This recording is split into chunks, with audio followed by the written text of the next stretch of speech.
In this effect, two selected cards are signed and lost in separate packs, only for the spectator and magician to then find each other's card in the most surprising and unexpected way. This seems impossible. This is CoachTrick.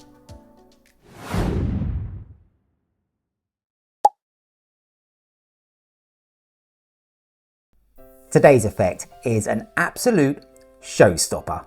But what makes it even more remarkable is just how easy it is to perform.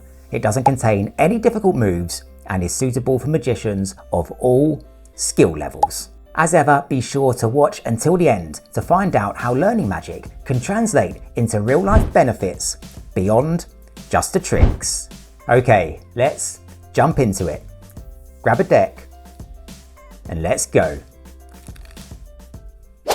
Okay, as ever, let's kickstart then by taking a look at the effect itself. This is going to be a display of intuition by both the spectator and the magician.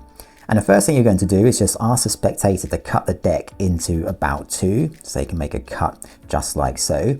Now you're going to ask them to point to a pack. It's a totally free choice. Let's say they point to this pack just here. They can take that one for themselves, and you will have this pack just here. Now you each want to select a random card from your packs. So ask the spectator to take their pack and to turn away so that you can't see the cards. Ask them just to go through their pack and select any card at random and move that to the top and to take a look at that card. Now to make sure there's absolutely no doubt that that is their selected card, you're going to ask them to sign it with their initials using a pen. So in this instance, I'm just going to sign it with an S for spectator. In reality, of course, they'd sign it with their actual initials. Ask them to turn the card face down and to lose it in their pack just by giving it a complete cut, just like so. You're now going to do the same with your pack. You'll turn away so the spectator can't see. You'll just go through your cards, select one at random, turn that face up, take a pen, and you'll initial your card also. And I'll just initial it with an M for magician. And you'll turn it face down and then just lose it in your pack by giving it a complete cut, just like so. So at this point, both the spectator and the magician each have a pack containing a randomly selected and signed card. From this point on, you're going to ask the spectator to use nothing but intuition. You're going to take your pack and you're going to spread the cards on the table, and you're going to see whether the spectator can find your selected and signed card without looking at the cards. So ask them just to use their senses, their intuition, to pick out a single card. Let's say they pick this card just here. Ask them not to look at the card, but to take that card and to place it on top of their pack and to lose it in their pack just by giving it a couple of cuts, just like so. You're now going to see whether you can do the same and use your intuition to find the spectator's selected and signed card.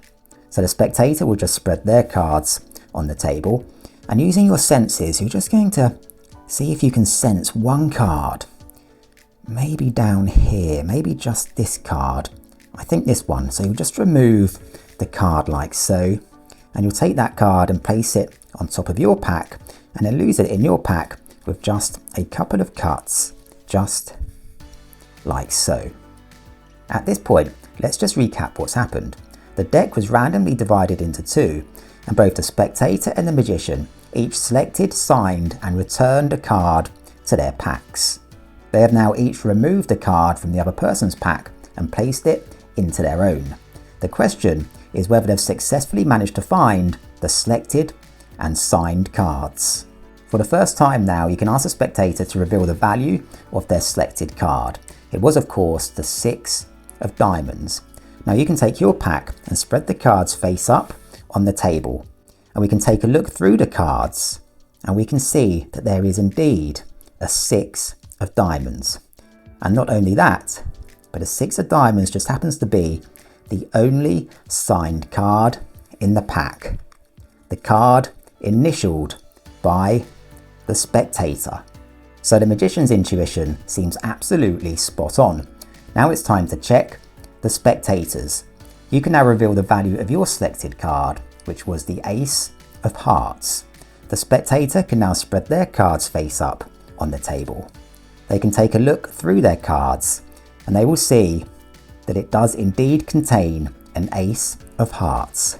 And once again, not only that, but the ace of hearts is the only signed card in the pack. It's the exact card initialed by the magician. Now that is a dazzling display of double intuition. Okay, so now for the secret to this effect, and this is basically a key card location, and you're going to prepare a key card just here. Now this can be any card that you like, but you're just going to mark it discreetly on the back. So in the top left corner here, I have a faint pencil mark, and in the opposite corner here, another faint pencil mark. It's just a small dot, and this is discreet enough so nobody else can notice, but just enough so that you can see it amongst the other cards. And then also over here, I have a pre-prepared card. Again, this can be any card, and you're just going to mark this with your initials. So you can see an M there. And this card will go on top of the key card, and then those two cards will go onto the bottom of the deck. Now you may prefer to perform some false shuffles or some false cuts just to make it look as though the cards are mixed. But with those two cards in place, you're good to go. The spectator will now cut the deck into two, and you want to make sure the spectator ends up with the bottom half of the deck. So as you ask them to point to a pack, if they point straight to this pack, say great, and hand them that pack. If they point to this pack, say great, you can take that pack and you can hand the spectator the bottom half. The spectator can turn around and select any card they like from their pack. Let's say it's the 6 of diamonds here. They'll then sign their initials on that card. I've signed it already with an S. They'll then place that card face down and then they'll cut it into the pack.